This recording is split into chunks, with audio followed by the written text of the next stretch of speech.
దేవుని పరిశుద్ధ నామమునకు మహిమ కలుగును గాక. Praise the lord. మన ప్రభువును రక్షకుడైన యేసుక్రీస్తు వారి యొక్క ప్రశస్తమైన నామమున యేసు సుగంధ సువార్తమానాన్ని వినడానికి విచ్చేసిన మీ అందరికీ ప్రత్యేకమైనటువంటి వందనాలు తెలియజేస్తున్నాను. మీరందరూ కూడా ప్రభు కృపలో క్షేమంగా ఉన్నారని, ప్రభు మిమ్మల్ని అన్ని విషయాల్లో ఆదుకుని సహాయం చేసి ఇప్పటివరకు నడిపించారని నమ్మి ప్రభుని స్తుతిస్తున్నాను. ఈ దినమున ఈ సమయంలో దేవుని వాక్యం వినడానికి ఆసక్తితో ఎదురు చూస్తున్న మీ అందరినీ ప్రభు నామమున ప్రేమతో ఈ వాక్యం వినడానికి ఆహ్వానిస్తున్నాను. దేవుడు ఈ యొక్క వాక్యం ద్వారా మిమ్మలను మీ కుటుంబాలను దీవించి ఆశీర్వదించాలని నేను మనస్ఫూర్తిగా కోరుకుంటున్నాను. మీరు అనేక మంది వాక్యం ద్వారా ఆశీర్వదించబడుతున్నారు, బలపరచబడుతున్నారు. చాలామంది ఫోన్లు చేస్తున్నారు, మంచి స్పందన తెలియజేస్తున్నారు. మీరు ఇస్తున్నటువంటి ప్రోత్సాహాన్ని బట్టి, మీరు ఇస్తున్న సహాయ సహకారాలన్నిటి బట్టి ప్రభు నామమున మీకు వందనాలు చెల్లిస్తున్నాను. అందరూ కూడా దయచేసి ఒక్క నిమిషం కళ్ళు మూసుకున్నట్లయితే ప్రార్థన చేసి దేవుని వాక్యాన్ని మనం ధ్యానం చేద్దాం. మమ్మల్ని మిక్కిలిగా ప్రేమించిన మా ప్రియ పరలోకమందున మా తండ్రి, పరిశుద్ధుడైన మా ప్రభువా, మహోన్నతుడా, మీ పరిశుద్ధ నామమునకు కృతజ్ఞతాస్తుతులు స్తోత్రాలు చెల్లిస్తున్నాను. మరొకసారి మీ వాక్యం ఈ విధంగా మేము వినడానికి మాకు అవకాశం ఇచ్చారు, సమయాన్ని అనుకూలపరిచారు. అందుకై మీ కృతజ్ఞత వందనాలు చెల్లిస్తున్నాను ప్రభువా. ఇప్పుడు మీ మాటలు మాకు వినిపింపు చేయండి, మాతో మీరు మాట్లాడండి, మా పరిస్థితుల్లో గుండా మీరు మాట్లాడండి, మాకు కావలసిన వర్తమానం మాకు అనుగ్రహించండి. మీ మాటలు వినే చెవులను గ్రహించే హృదయం మాకు అనుగ్రహించమని యేసయ్య పరిశుద్ధ నామమున అడుగుచున్నాను మా పరమ తండ్రి, amen. Praise the lord. Hallelujah. మరొక ప్రత్యేకమైనటువంటి వర్తమానంతో నేను మీ మధ్యలోనికి వచ్చి ఉన్నాను. దేవుడు మనందరితో సూటిగాను తేటగాను మాట్లాడి మనందరిని కూడా ప్రత్యేకమైన రీతిలో ఆశీర్వదించి దీవించాలని కోరుకుంటున్నాను. చూడండి, హగ్గయి ప్రవచన గ్రంథములో ఈ విధంగా రాయబడి ఉంది. కొట్లలో ధాన్యం ఉన్నదా? ద్రాక్ష చెట్లైనను, అంజూరపు చెట్లైనను, దానిమ్మ చెట్లైనను, ఒలీవ చెట్లైనను ఫలింపకపోయాను కదా. అయితే ఇది మొదలుకొని నేను మిమ్మలను ఆశీర్వదించేదను. ఈ మాటను మనం ధ్యానం చేద్దాం. చూడండి, ఇది మొదలుకొని నేను మిమ్మలను ఆశీర్వదించేదను అని దేవుడు ప్రవక్త అయినటువంటి హగ్గయి ప్రవక్త ద్వారా తన ప్రజలతో మాట్లాడుతున్నటువంటి ఈ మాటలు మనం చూస్తున్నాం. ఇక్కడ ఏమంటున్నారంటే, మీకు అన్నీ అయిపోయినాయా? మీకు అన్నీ దేనిలో అడుగుపెట్టినా, ఏ పని తలపెట్టినా, ఏ ప్రయత్నం ప్రారంభించినా అన్నిట్లో మీరు విఫలమైపోయారా? అన్నిట్లో మీరు నష్టపోయారు, అన్నిట్లో మీరు ఓడిపోయారు, ఇంకా ఫెయిల్యూర్ అయిపోయారు. మీ లైఫ్ అంతా కూడా ఏది తలపెట్టినా దానిలో జయం కలగడం లేదు. వ్యాపారం ప్రారంభించారు, దానిలో నష్టాలు వచ్చినాయి. వ్యవసాయం చేశారు, దానిలో నష్టాలు వచ్చినాయి. ఏదేదో చేయాలనుకున్నారు, ప్రతి దానిలో కూడా రాబడి రాలేదు, అన్నీ నష్టాలే, కష్టాల పాలైపోతున్నారు. ఇదిగో మీకు ఎక్కడ ఏం లేకుండా పోయింది. ఇప్పుడు పరిస్థితులన్నీ కూడా అనుకున్న విధంగా లేవు, అన్నీ తారుమారైపోయినాయి. ఏదో జరుగుద్ది అనుకుంటే మరొకటి జరిగింది అనమాట. ఈ బిజినెస్ పెడితే ఈ విధంగా నేను లబ్ధి పొందుతాను అనుకున్నావు, కానీ ఆ బిజినెస్సే నీకు లాస్ తీసుకొచ్చి పెట్టింది.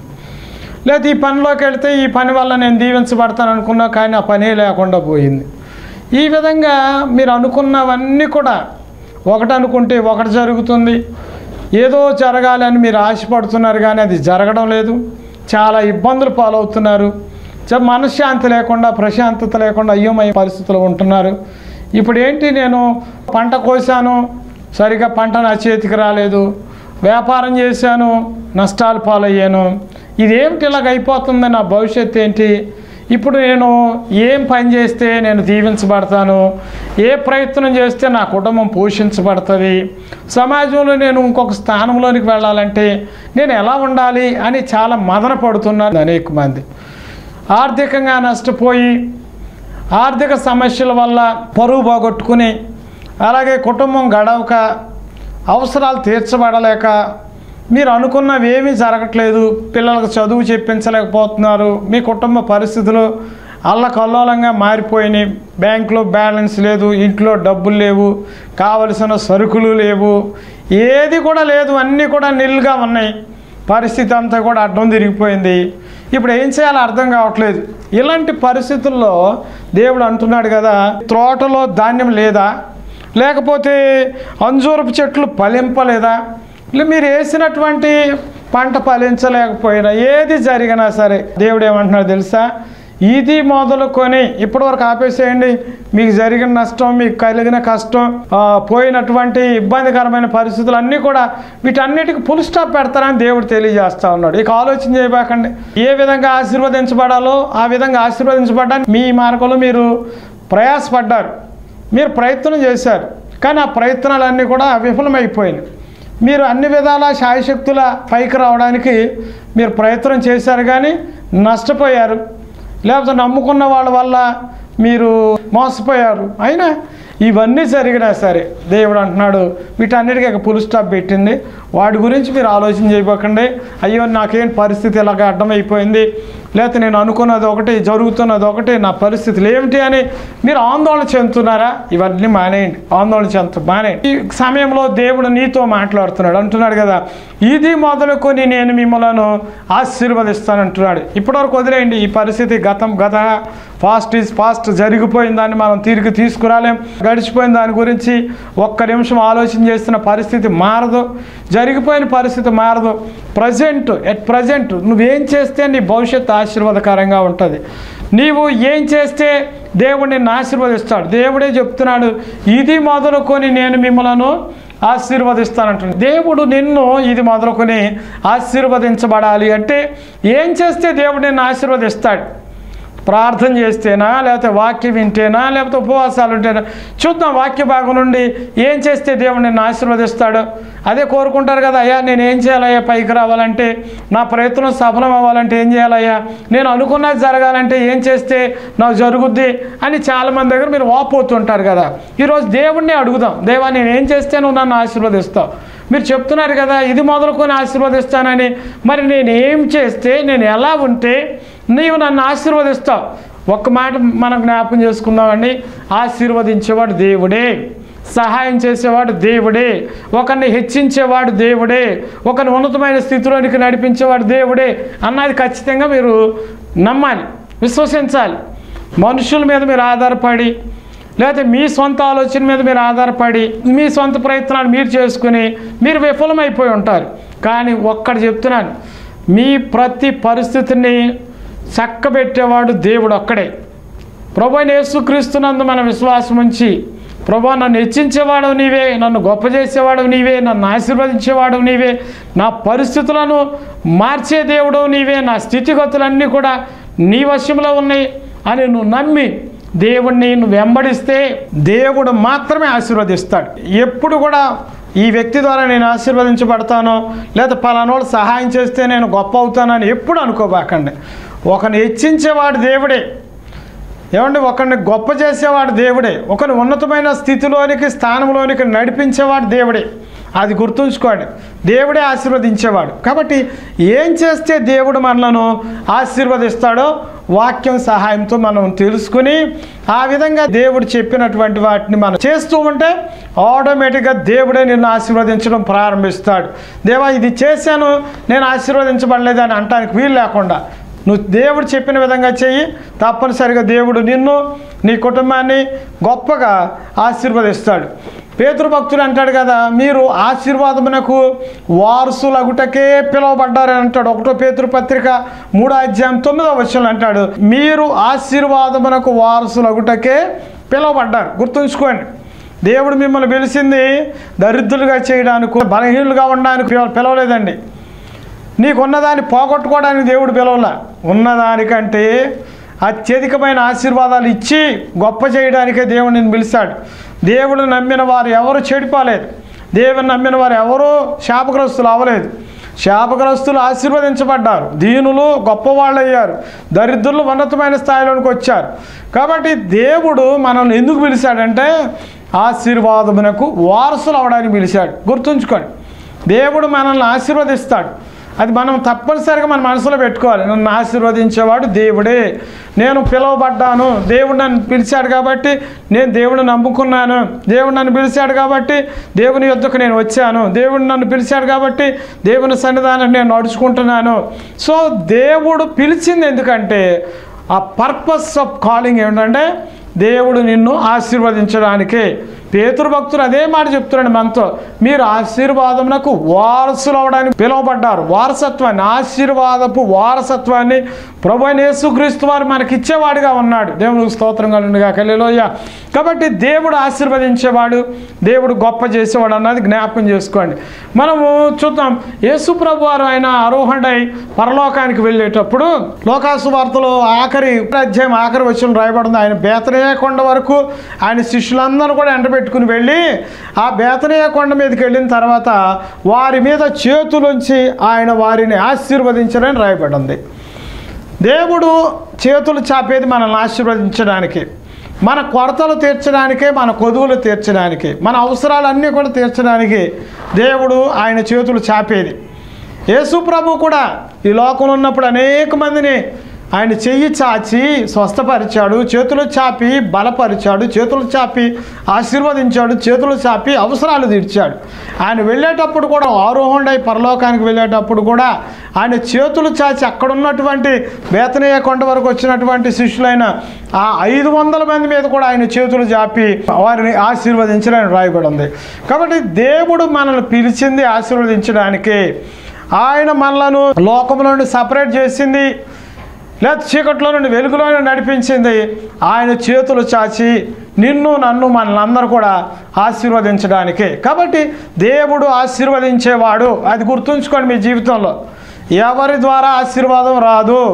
నీ స్వతహాగా నీ స్వజ్ఞానంతో ఏది చేసినా దానిలో నువ్వు జయము పొందలేవు. దేవుని సహాయం లేనిదే నువ్వు ఏది కూడా సంపాదించుకోలేవు, సాధించలేవు. అది గుర్తుంచుకోండి. దేవుడు ఆశీర్వదించేవాడు. దేవుడు ఏమంటున్నాడు చూద్దాం, చూడండి. ఏం చేస్తే మనం దేవుని వల్ల ఆశీర్వదించబడతాం? దేవుడు ఏం చెప్తున్నాడంటే మనకు ఇక్కడ అపోస్తల కార్యముల గ్రంథము 3వ అధ్యాయంలో 26వ వచనంలో మనం చదివితే, ప్రతి వాణిని వాని దుష్టత్వం నుండి మళ్లించటం వలన మిమ్మల్ని ఆశీర్వదించుటకు ఆయన మొదట మీ యొద్దకు పంపినని చెప్పాను. చూడండి, ఇక్కడ అంటాడు కదా, దుష్టత్వము నుండి మళ్లించటం వల్ల మిమ్మల్ని ఆశీర్వదించుటకు. దుష్టత్వం నుండి మళ్లించబడితే దేవుడు మనల్ని ఆశీర్వదిస్తాడు. దుష్టత్వం అంటే పాపం. పాపము నుండి మనం బయటకు వచ్చేస్తే దేవుని ఆశీర్వాదాలు తప్పనిసరిగా మన మీదకి వచ్చి తీరతాయి. దుష్టత్వము నుండి మిమ్మల్ని విడిపించడానికి యేసు ప్రభు ఈ లోకంలోకి వచ్చాడు. మనమందరం కూడా దుష్టత్వం అంటే పాపం. పాపంలో పుట్టాం, పాపంలో పెరుగుతున్నాం, పాపంలో జీవిస్తున్నాం. మరి పాపంలో ఉంటే దేవుడు ఎలాగ ఆశీర్వదిస్తాడండి? పాపం చేస్తూ దేవా నన్ను ఆశీర్వదించంటే నీ ప్రార్థన వినాలి కదా, నీ ప్రార్థన అక్కడ ఆయన సన్నిధికి చేర్చబడాలి కదా. సో మనం తెలుసుకోవాలి ఈ రోజున, దేవుడు నన్ను ఎందుకు ఆశీర్వదించడం లేదు? దేవునికి ఇష్టం లేనటువంటి మార్గం నీలో ఉందేమో, దేవునికి ఇష్టం లేనటువంటి జీవితం నీలో ఒకవేళ ఉందేమో. అది ఎవరికి తెలియదు. మన లైఫ్ గురించి మనకు తెలుసు, దేవుడికి తెలుసు. సో ఎవరికి తెలీదు. అయితే దేవుడు చూస్తూ ఉన్నాడు, మనలో ఏదైనా దుష్టత్వం ఉంటే, పాపం ఉంటే దాని నుండి మనం విడుదల పొందితే తప్పనిసరిగా ప్రియ దేవుని బిడ్డలారా దేవుడు మనలను ఆశీర్వదిస్తాడు. మీ హృదయాల్లో, మీ జీవితాల్లో మీరు చేసే పనులు మీరు చేసుకుంటా దేవా నన్ను ఆశీర్వదించమంటే దేవుడు ఆశీర్వదించడండి. ఆశీర్వాదాలు రావు. గుర్తుంచుకోవాలి, మనం దేవుడు ఆశీర్వదించేవాడే. మరి మనం అడిగే వాళ్ళం కూడా ఎలాగ అడగాలంటే పరిశుద్ధత కలిగి పవిత్రులముగా పాప క్షమాపణ పొందిన వారమై ప్రభు సన్నిధిలో ప్రభువా నన్ను ఆశీర్వదించమని అడగాలి. పాపంతో వెళ్ళి మనం ప్రార్థన చేసిన ఆ ప్రార్థన ఆలకించబడదు, ఆ ప్రార్థన దేవుని దరికి చేరదు, ఆ ప్రార్థనకి ఆన్సర్ రాదు. అందుకని మనం తెలుసుకుని మనం ఏ పని ఇప్పటివరకు చేస్తున్నామో దేవునికి ఇష్టం లేని ఒక మార్గంలో మనం ఒకవేళ ఉన్నామేమో, దేవునికి ఇష్టం లేని పనులు మనం చేస్తున్నామేమో, ఇష్టం లేని స్వభావం మనలో ఉందేమో, దేవునికి అయిష్టమైనటువంటి కార్యాలు మనం చేస్తున్నామేమో, అవి మనకు తెలుసు, మన అంతరంగానికి తెలుసు, మన మనస్సాక్షికి తెలుసు. దేవుడు కూడా అన్నీ గమనిస్తూ ఉన్నాడు. ఏమంటే దేవుడు అందరిని ఆశీర్వదించేవాడు అని ఇక్కడ చెప్పట్ల, పిలువబడిన వారిని ఆశీర్వదించేవాడు. ఇక్కడ అంటాడు పరిశుద్ధులైనటువంటి వారిని దేవుడు ఆశీర్వదించేవాడిగా ఉన్నాడు. ఈ లోకంలో ఎవరు పరిశుద్ధులు కాదండి. నీతిమంతులు ఒక్కడు లేడు, దేవుని వెతికే వాళ్ళు లేరు అంటాడు. అందరూ రోమపత్రిక 3:23 ఏమంటాడు తెలుసా? ఏమండి, ఏ భేదము లేదు, అందరూ పాపం చేసి దేవుడు అనుగ్రహించి మహిమను పొందలేకపోతున్నాడు. ఏ భేదం లేదంట, అందరూ పాపం చేస్తున్నారు. ఫలానా వాళ్ళు పరిశుద్ధులని చెప్పడానికి లేదు. అందరూ ఏదో ఒక పాప కోపంలో మునిగి తేలుతూ ఉన్నారు. మరి పాపంలో ఉండి దేవుడు చేత ఆశీర్వదించబడాలంటే ఆశీర్వదించబడలేరు. దేవుడు ఆశీర్వాదానికే పిలిచాడు. ఇప్పుడు ఒక ఉదాహరణ మీకు చెప్తాను చూడండి. ఆదికాండంలో 32వ అధ్యాయం 26-27 వచనంలో యాకోబు అనేటువంటి ఓ వ్యక్తి గురించి ఇక్కడ రాయబడి ఉంటుంది. యాకోబు అవిధేయుడిగా ఉన్నంత వరకు, దేవుని సన్నిధిలో ప్రార్థించకుండా ఉన్నంత వరకు, దేవునికి మొక్కుకున్న మొక్కుబళ్ళు చెల్లించకుండా ఉన్నంత వరకు దేవుడు యాకోబును ఆశీర్వదించలేదు. యాకోబు తన మామ దగ్గర ఆశీర్వదించబడిన ఆశీర్వాదాలు అవి శాశ్వతమైనవి కాదండి. అవి తను కష్టపడ్డాడు, తన మామ ద్వారా తీసుకున్నాడు. కానీ తర్వాత దేవుడిచ్చిన ఆశీర్వాదాలు గొప్పవి. ఎప్పుడంటే చూడండి, ఆయన తన మామ ఇంటి దగ్గర నుండి బయటకు వచ్చేటప్పుడు తన కుటుంబస్తులందరూ కూడా ఆ రేవు దాటించి వెళ్ళిపోయాడు. ఒక ఓడలో మాత్రమే మిగిలిపోయాడు. అప్పుడు దేవుడు ఈయనతో మాట్లాడుతున్నాడు. నీ పేరేంటని అడిగినప్పుడు తన పాపంలో ఒప్పుకున్నాడు. నేను పలానా యాకోబునని ఒప్పుకున్నాడు. అప్పుడు యాకోబు అన్నాడు, దేవా నీవు నన్ను నిశ్చయముగా దీవించితే కానీ నేను నిన్ను విడిచిపెట్టను అంటున్నాడు. పట్టుదల కలిగిన వాడై ఆయన దేవుని సన్నిధిలో ఆయన పెనుగులాడుతూ ఉన్నాడు. తన పాపంలో ఒప్పుకున్నాడు, నేను మోసగాడిని ఒప్పుకున్నాడు. సో నీ జీవితంలో కూడా దేవుడు నీకున్నటువంటి దరిద్రాన్ని తీసివేసి, నీకున్నటువంటి అప్పులు భారాన్ని తీసివేసి, నీకున్నటువంటి కష్ట సమయమును తొలగించేసి నీ జీవితాన్ని ఒక ఉన్నతమైన స్థితిలోనికి మార్చాలి అని కోరుకుంటే, ఒకటండి, నువ్వు తప్పనిసరిగా దేవుని సన్నిధిలో పాపములను ఒప్పుకోండి. పాపం లేని వాళ్ళు ఎవరు లేరు. పాపములు కప్పుకోకూడదండి. సామెతల గ్రంథములు అంటాడు, భక్తుడు అంటాడు, అతిక్రమములను దాచిపెట్టువాడు వర్ధిల్లడు, దాన్ని ఒప్పుకొని విడిచిపెట్టువాడు కనికరించబడతాడు. ఇక్కడే రాయబడి ఉంది, నువ్వు వర్ధిల్లాలంటే పాపాలు ఒప్పుకోవాలి. యోబు గ్రంథంలో కూడా యోబు భక్తుడు అంటాడు, నీ గుడారంలో నుండి దుష్టత్వం తీసివేస్తే దేవుడు నిన్ను ఆశీర్వదిస్తాడంటాడు. నీ మనసులో, నీ హృదయంలో దేవునికి అయిష్టమైనటువంటి కార్యాలు ఒకవేళ ఉంచుకుని నువ్వు ప్రార్థన చేస్తూ నన్ను ఆశీర్వదించు ప్రభువా, నన్ను గొప్ప చేయి ప్రభువా, నా అవసరాలు తీర్చు ప్రభువా అని నువ్వు ఒకవేళ ప్రార్థన చేస్తున్నావేమో, మరి నీ ప్రార్థనకు ఆన్సర్ రావట్లేదు, నువ్వు అనుకున్న విధమైన ఆశీర్వాదాలు దేవుడు నీకు ఇవ్వట్లేదు. ఈరోజు నేను చెప్తున్నాను, పాప క్షమాపణ పొందండి. యేసుక్రీస్తు ప్రభులు వారి లోకంలోకి వచ్చింది పాపములను క్షమించడానికి, పాపులైన మనలను పరిశుద్ధులుగా మార్చడానికి, నీతిమంతులుగా తీర్చడానికి, నిందారహితులుగా చేయడానికి యేసు ప్రభు వారు వచ్చారు. మనల్ని పరిశుద్ధులుగా చేయడానికి ఆయన పవిత్రమైన రక్తమును మన కొరకు కార్చారు. ఆయన విలువైనటువంటి ప్రాణమును శిలువలో పెట్టారు, ఆయన సమర్పించేశారు.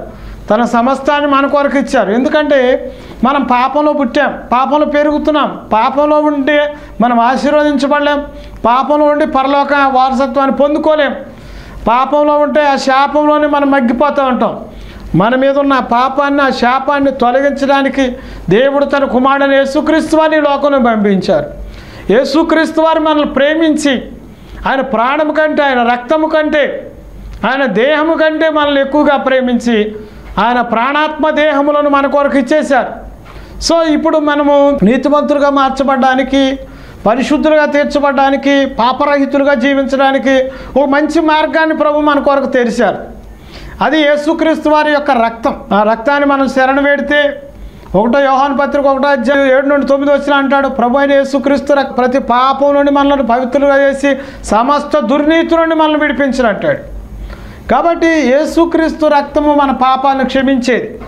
యేసుక్రీస్తు రక్తం ద్వారా మనం పరిశుద్ధులుగా మార్చబడతాం. మన పాపములు మనం ఒప్పుకునే ఎడల మన దేవుడు నమ్మదగిన వాడు, నీతిమంతుడు కనుక పాపములు ఒప్పుకునేటువంటి ప్రక్రియలోకి మనకు రావాలి. కప్పుకోకూడదండి. పాపాలు కప్పుకుని ప్రార్థన చేయడం వల్ల ప్రార్థన దేవుని దగ్గరికి వెళ్ళదు, ప్రార్థనకు ఆన్సర్ రాదు, మనం అనుకున్న పనులు జరగవు, దేవుని ఆశీర్వాదాలు మనం అనుభవించలేం. దేవుని ఆశీర్వాదాలు మన కోసం రెడీగా ఉన్నాయి. తన్ను ప్రేమించే వారి కొరకు ఆయన సిద్ధపరిచిన మేలు గొప్పదంట.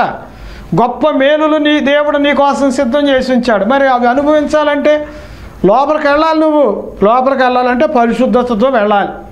అపవిత్రుడికి వెళ్తే ఎంట్రన్స్ నీకు ఉండదు.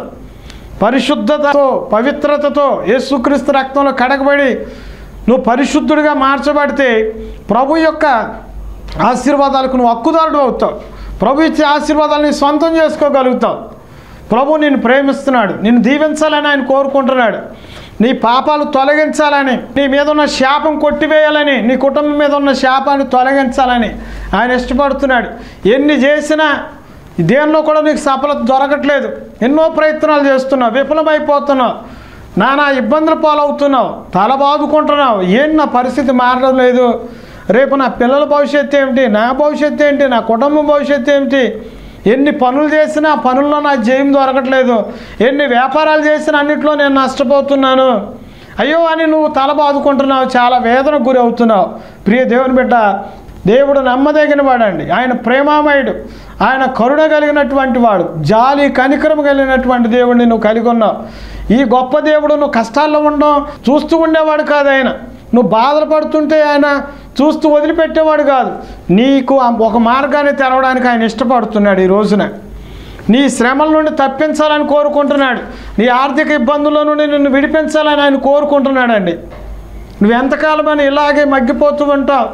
ఎవరిస్తారా నాకు, ఎవరి ద్వారా ఈ రోజున అవసరం తీర్చబడద్దని ఎవరో సహాయం కొరకు నువ్వు ఎదురు చూడక్కర్లేదు. కొండల తట్టు నా కనులు ఎచ్చున, నా సహాయం ఎక్కడి నుంచి వచ్చును. ఏమంటే కొండల తట్టు చూడక్కర్లా మనం సహాయం కొరకు, మనుషుల తట్టు చూడక్కర్లా. ఏమంటే నరులను నమ్ముట కంటే యెహోవాను ఆశ్రయించడం మేలు అంటాడు. దేవుడిని ఆశ్రయించండి. దేవుడు మంచివాడు, నీ కోసం ఆయన మేలులు దాచి ఉంచాడు, నీ కోసం ఆశీర్వాదాలు ఏమన్నా రెడీకి సిద్ధపరిచి ఉంచాడు. అవి నువ్వు అనుభవించాలి. ఇది మొదలుకొని దేవుడు నిన్ను ఆశీర్వదిస్తాడు. ఏది మొదలుకొని అంటే నువ్వు పాప క్షమాపణ పొందుకున్నది మొదలుకొని, నీ పాపాలు విడిచిపెట్టింది మొదలుకొని, ఆ రోజే దేవుని ఆశీర్వాదాలు నీ జీవితంలో ఏమండి రావడం నువ్వు గమనించగలుగుతావు. నేను పాపిని నువ్వు ఒప్పుకోవాలి. మరలా నువ్వు పోగొట్టుకున్న ప్రతి ఆశీర్వాదం దేవుడు నీకు తిరిగిస్తాడు. నీవు ఏ విషయాల్లో నువ్వు నిందల పాలవుతున్నావో, అవమాన పాలవుతున్నావో, ఏ విషయంలో నువ్వు తలబాదుకుంటూ మనశ్శాంతి లేకుండా, నిద్ర లేకుండా, తిండి తినకుండా, ఏమిటి నా బ్రతికేంటి, నా కుటుంబ పరిస్థితి ఏంటి, నా పోషణ ఏమిటి అని నువ్వు వేదన చెందుతున్నావే, ఈరోజు చెప్తున్నాను, దేవుని యొద్దకు తిరిగిరా. దేవుని దగ్గరకు వచ్చి పాప క్షమాపణ వేడుకో. నీ పాపముల నిమిత్తమే ప్రభు దగ్గర ఒప్పుకో. ప్రభువా, నేను ఫలానా పాపంలో ఉన్నాను, ఆ పాపాన్ని విడిచిపెట్టు. తప్పనిసరిగా దేవుడు నిన్ను ఆశీర్వదిస్తాడు. అనేక రకాల పాపాలు ఈ రోజున మనుషుని పట్టి పీడిస్తున్నాయి. వాళ్ళకి ఎదుగు బదుగు లేకుండా వాళ్ళని కృంగదీసేస్తున్నాయి, మానసికంగా పతనం చేస్తున్నాయి, ఆర్థికంగా పతనం చేస్తున్నాయి, సామాజికంగా పతనం చేస్తున్నాయి. ఆ పతనం చేసే ప్రతి పాపము ఈరోజు నిన్ను విడిచిపెట్టిపోవాలని నేను కోరుకుంటున్నాను. ఆ పాపాన్ని నువ్వు విడిచిపెట్టేస్తే నువ్వు తప్పనిసరిగా నువ్వు అనుకున్నట్లుగా దేవుడు జరిగిస్తాడు. నువ్వు ఇల్లు కట్టుకోవాలనుకున్నావా, ఇల్లు కట్టుకునే కృప దేవుడు ఇస్తాడు. వాహనం కొనుక్కోవాలనుకున్నావా, వాహనం కొనుక్కునే కృప దేవుడు ఇస్తాడు. ఏమంటే నువ్వు ఏదైనా బిజినెస్ స్టార్ట్ చేయాలనుకుంటున్నావా, దానికి దేవుడు నీకు సహాయం చేస్తాడు. నీ పిల్లలను ఉన్నతమైన చదువులు చదివించాలనుకుంటున్నావా, దానికి దేవుడు నీకు సహాయం చేస్తాడు. ఏ రకాలైనటువంటి ఏ విధమైన సహాయం కావాలన్నా మన దేవుడు నమ్మదగిన వాడు, తప్పనిసరిగా నీకు సహాయం చేస్తాడు. నీ ప్రతి అవసరాన్ని దేవుడు తీరుస్తాడు. నీ కోరికలను సఫలం చేస్తాడు. నీ ప్రార్థనలను ఆయన ఫలభరితం చేస్తాడండి.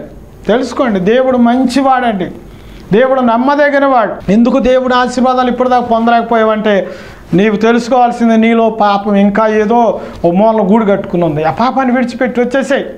ఆ పాపాన్ని వదిలిపెట్టు. దాన్ని పట్టుకున్నంత వరకు నువ్వు పైకి రాలేవు. దాన్ని విడిచిపెట్టేంత వరకు నీ జీవితం మారదు. దాన్ని విడిచిపెట్టేంత వరకు నీ అవసరాలు తీర్చబడవు. ఆ పాపాన్ని వదిలిపెట్టేంత వరకు నీ కుటుంబ పరిస్థితులు మారవు. చెప్తున్నాను ప్రభు బిడ్డలారా, ఇది మొదలుకొని దేవుడు మాటిస్తున్నాడు. నువ్వు పాపం విడిచిపెట్టింది మొదలుకొని ఇక పాపం జోలికి వెళ్ళను ప్రభువా అని నువ్వు ఎప్పుడైతే డిసైడ్ అయ్యి ప్రభు చెంతకు చేరతావో అప్పుడే దేవుడు నువ్వు పోగొట్టుకున్న ఆశీర్వాదాలు, పోగొట్టుకున్న అధికారాన్ని, పోగొట్టుకున్న అభిషేకాన్ని, ఏదైతే నీ జీవితంలో ఇప్పటివరకు అనుభవించకుండా ఉన్నావే దాన్ని దేవుడు తప్పనిసరిగా తిరిగి ఇవ్వడానికి ఇష్టపడుతున్నాడు. దేవుడు చూడండి, తప్పిపోయిన కుమారుడు మనం చూస్తున్నాం. వెళ్ళిపోయాడు, తండ్రి యొద్ద నుండి అన్నీ తీసుకుని బయటకు వెళ్ళిపోయాడు. తనకు అన్నీ ఉన్నవన్నీ పోగొట్టుకున్న తర్వాత తనకు బుద్ధి వచ్చిందంట. చెడ్డ స్నేహితుల వల్ల తను నష్టపోయాడు, ఉన్నవన్నీ కోల్పోయాడు. తండ్రి ఇంటిని విడిచిపెట్టేశాడు. తండ్రి ఇంట్లో శాంతి సమాధానాలు అన్నీ పోగొట్టుకున్నాడండి. బయటకు వెళ్ళిపోయాడు వాళ్ళ మాట విని. తండ్రి దగ్గర తీసుకున్నటువంటి ఆస్తి అంతా కూడా బుగ్గిపాలు చేశాడు, అన్ని పాడు చేసుకున్నాడు. ఫ్రెండ్స్తో తిరిగాడు, తాగాడు, తందనాలు ఆడాడు, అన్నీ చేశాడు, అన్నీ పోగొట్టుకున్నాడు. బుద్ధి వచ్చినప్పుడు తండ్రి ఇంటికి రావాలని ఆయన తిరిగి వచ్చాడు. తండ్రి ఇంట్లో ఒక పనివాడిగా చేరడానికి తిరిగి వచ్చాడు. వచ్చినప్పుడు తండ్రి చేర్చుకున్నాడు. ఎప్పుడైతే తన పాపములను విడిచిపెట్టాడో, నేను పాపిని అని గ్రహించాడో, అప్పుడే ఆ తండ్రి తన ఇంట చేర్చుకున్నాడు, కౌగిలించుకున్నాడు, ముద్దు పెట్టుకున్నాడు, ఇంట్లో చేర్చుకున్నాడు. మరలా తను కోల్పోయినవన్నీ కూడా తిరిగి తనకిచ్చాడు. అదే ప్రకారంగా ప్రియ సహోదరి సహోదరులారా, ఈరోజు నువ్వు ఏది పోగొట్టుకున్నావో, ఇదివరకు స్థితి నీకు బాగుండి ఉండొచ్చు, మళ్ళీ పాపంలో పడిపోవడం వల్ల ఉన్నవన్నీ పోగొట్టుకుని ఉండొచ్చు. మనశ్శాంతిని, ఆరోగ్యాన్ని, ఆశీర్వాదాన్ని, ఎవరిని అన్ని కుటుంబంలో పరువుని, పేరుని, ప్రతిష్టలు అన్నీ పోగొట్టుకుని ఉండొచ్చు. ప్రభు చెప్తా ఉన్నారు, ఇది మొదలుకొని నేను మిమ్మల్ని ఆశీర్వదిస్తానని వాగ్దానం చేస్తున్నాడు ప్రభు. ఇప్పటివరకు నష్టం జరిగిందా? మోసపోయావా? ఎప్పటివరకు కృంగిపోయావా? కలిసి రాలేదా? చేసిన పనుల విజయం కలగలేదా? అది వదిలేసేయి. ఇది మొదలుకొని వాక్యం వింటున్నటువంటి ప్రియ సోదరి సోదరులారా, నువ్వు పాపం విడిచిపెట్టింది మొదలుకొని నీ దేవుడు నేను ఆశీర్వదించడం ప్రారంభిస్తాడు. అనేక మంది భక్తుల జీవితాలు మనం గమనించగలుగుతాం.